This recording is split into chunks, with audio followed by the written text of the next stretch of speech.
1 year ago I made my first video, which editing and audio have aged horribly. And although I'm glad I did it, I wasn't happy with the end result. That's why, to kind of celebrate it's been a year since then, and to maybe have a bit of attention, I wanted to remake it. I think I have learned enough to make something I can actually feel proud of, so I hope you enjoy it. I have always loved video essays, especially the ones discussing characters I like. That's why I wanted this video to be about Mizuki, a character who has really impacted my life. I plan to cover up to the same amount of story the first version did, her part in Comissioned story and Kamiyama's festival. Despite that, I plan to separate the original video into 2 parts. It will be clear and let me go more in depth for each one, although I'll try not to be too redundant. If this goes well, I would like to make a series of project Sekai analysis with this format. I would like to start talking about Mizuki's role in the main story. Even if it centers more on Kanada and Mafuyu, it also does a great job introducing Asena and Mizuki as compelling characters with their own struggles. Chapter 4 presents some of the most important traits of Mizuki. I am referring to how perceptive, empathic, but also cautious she is beneath her cheerful attitude. After eavesdropping a short conversation between Mafuyu and her mother, Mizuki becomes concerned. She makes an interesting point about how she would feel bad if someone tried to impose their values or choices on her, which is one of her main struggles as a character. She asks Mafuyu if any of that bothers her, but after she denies it, Mizuki feels unable to insist. These interactions start to present a more nuanced side of her personality. Mizuki is able to notice something is wrong with Mafuyu's mother, in which she doesn't say anything straight up wrong. And although she worries about Mafuyu and wants to help her, in the end she lacks the courage to be upfront about it, fearing being too intrusive. This inability to openly see what she thinks is one of the reasons why she ended up marrying Ena so much. However, Nidko's main story really starts to get into motion after they first arrive at Sekai. Yuki もちょっと変だしさ。変？私が変なら、あなたたちだってそうでしょ？だって本当は、ケイも、エナナンも、アミヤも、誰よりも消えたがってるくせに。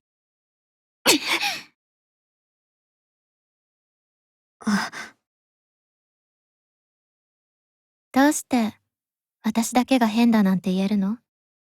本当に、どうしちゃったのユキ。それに、僕が消えたいってどういうこと？僕は毎日楽しいし、そんなこと思ってなんて。そういうの、もういいよ。アミヤ、あなたはいつも楽しそうにしてるけど、私が言ってることの意味、全部わかってるんでしょ？へえ。とにかく、もう、疲れた。リク、この世界に、この人たちはいらない。Mafuyu's line acts as a trigger, causing the rest of them to reflect on what has happened in their lives up to that point and their feelings surrounding it. Eventually, all of them end up admitting it. This realization comes to Mizuki after chapter 9, fittingly called I Just Want to Be Myself. Mizuki is used to facing rejection in her daily life. Sometimes it comes as insensitive curiosity, and others as stupid judgment. So she's neither too surprised nor upset when she faces that fake understanding once again. She just looks as a little disappointed. Mizuki, while she is shopping at the mall, finds the 2 girls who previously seemed to understand her when she was complaining about other students bullying her. She goes closer to say hi, only to hear them blaming her for everything behind her back, since it is all Mizuki's fault for not fitting in. Mizuki can't just simply and comfortably be herself. She's used to not fitting in with people and ending up alone because of it. This makes her remember Mafuyu's words, and she becomes sure of something, that Mafuyu is a liar, just like her. そっか。ああ、そんな風に思ってるなら、分かったようなこと言わなくていいのにな。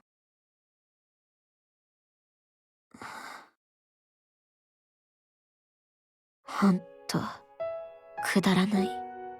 僕は、僕でいたいだけなのに。誰よりも消えたがってるくせに。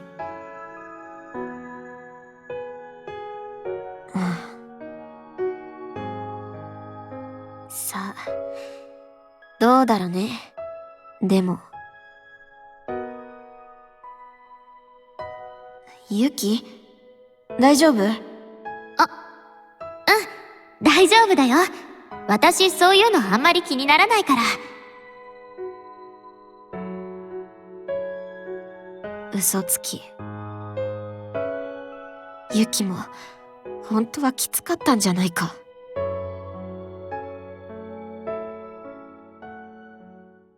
She pretends to be okay with it, but she's struggling against a world that seems determined to crush her identity, and she knows Mafuyu is the same as her, and knowing that makes her glad. Chapter 18 is part of the dramatic climax of Nidcore's main story, the moment when all of them confront Mafuyu about not wanting her to disappear. Here, Mizuki explains her reasons. そんなの無理だって分かったから、もうどうでもいいの。あなたには分からないかもしれないけど。ユキ、あんたね。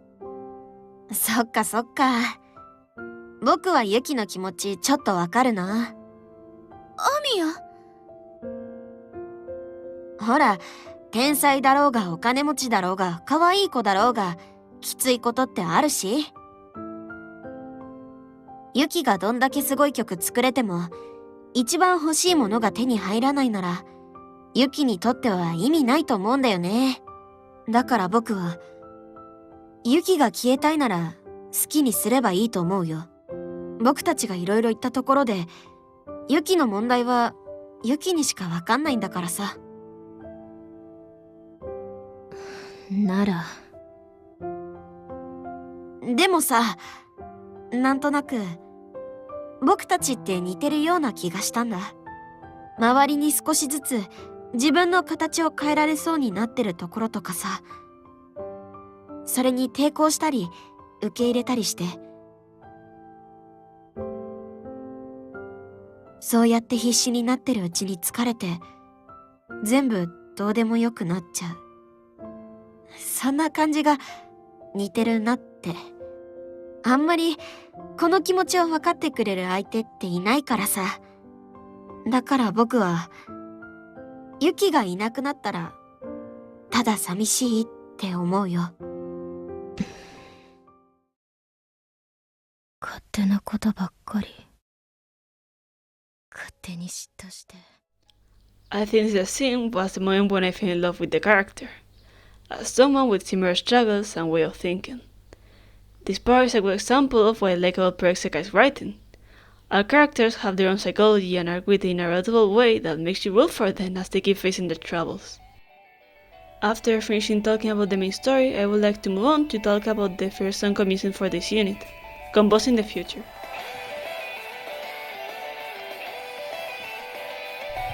I believe this song is mainly about Kanade wanting to make the other's pain also her own, and use it as a fuel to keep composing, to have a reason to keep living. Still, I think it reflects the feeling of despair that all of them are feeling at that point. This song feels like it's struggling and finally bursting open as a result of a pain that has been building up for ages. A resolve to keep living in this painful reality, even if a part of you no longer wants to. That pain is something all Nigo shares, and what builds an understanding towards each other. Mizuki has two solo lines in this song. It acts as a response to Mafuyu's previous line. Mizuki questions why we were able to feel in the first place, if we are designed so easily to be hurt. It is interesting that they give the line about having an uncomfortable body to Mizuki, and extremely intentional. This line brought to my mind her card from her second unit focus event. A wanderer trying to follow a difficult path, while their force and drive seem every minute closer to completely extinguish. That's Nidcore's situation in life, but at the bottom they found similar footsteps. The others are also lost and about to give up, but now they are not alone in that pain and have each other. I would also like to talk about Cellphone Love Story. This song has a curious origin. It was supposed to be Nidcore's main song, but after the story went through some major changes, the team asked the composer, Mafu, to write a second one that fitted more with the final story, that one being Composing the Future. In a certain way, Cellphone Love Story is a peek into what Nidcore's story could have been, one probably more centered in communication and bonds from the start. I am pretty sure that the cell phone in this song is supposed to link to the empty Sekai. It is the place where they initially met in person and a really meaningful place for all the band. Their cell phones connected them through the Sekai, which caused their bonds, their so-called love story, to flourish. It could also be a reference to how they met through text messages. This song is likely about them and Mizuki's relationship. It isn't far-fetched since they are singing without Kanade and Mafuyu. This makes more sense when you read further in the story, up to Secret Distance and Silent Picnic, They want to connect. Ena wants to understand Mizuki, but they remain apart. They're struggling to reach each other. They fear slowly seeing how they grow more distant and remain unable to talk sincerely. I think the cell phone is also meant to represent how they are talking to each other, but at the same time, they are far away and unsure if the person on the other side is truly listening to them.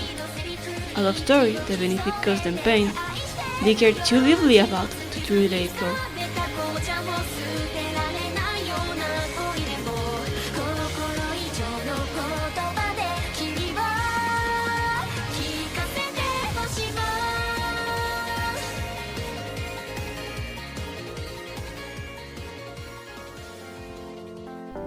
Her first 3-star card was where the pattern of Mizuki's unhappy expressions being reflected instead of directly shown started. This card seems to want to present us what duality within Mizuki. A more nuanced side of her hides submerged beneath the surface of her light-hearted attitude.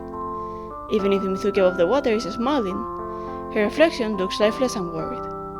We're seeing both the Mizuki that is simply happy to spend time with Nightcore, and the one that is sure it will last for long. Referring to Mizuki's first 1, 2, and 3-star cards, I want to point out part of 2 different side stories. The first one belongs to the second side story of her first 3-star card. I really like the reflection Mizuki does here. They may all have their own struggles, but still she believes they deserve to be able to enjoy themselves even if the opportunity to do so doesn't appear often. The other fragment belongs to the second side story of her first 2-star card. I really like this side story because it shows us exactly the reason why Mizuki cares so deeply about Nightcore. They became her safe space, since they see her simply for who she is, not as a weird thing to mock or that you need to get used to. This will be all I have to say about Mizuki at the very start of the game. She doesn't take a more protagonistic role until her face focus, whose analysis should be appearing on screen right now if I have already uploaded it. Remaking this video has been easier, quicker and more enjoyable, so I hope it was good enough for your taste, and to keep making more videos like this. Thanks for staying till the end and feel free to leave any comments. Bye!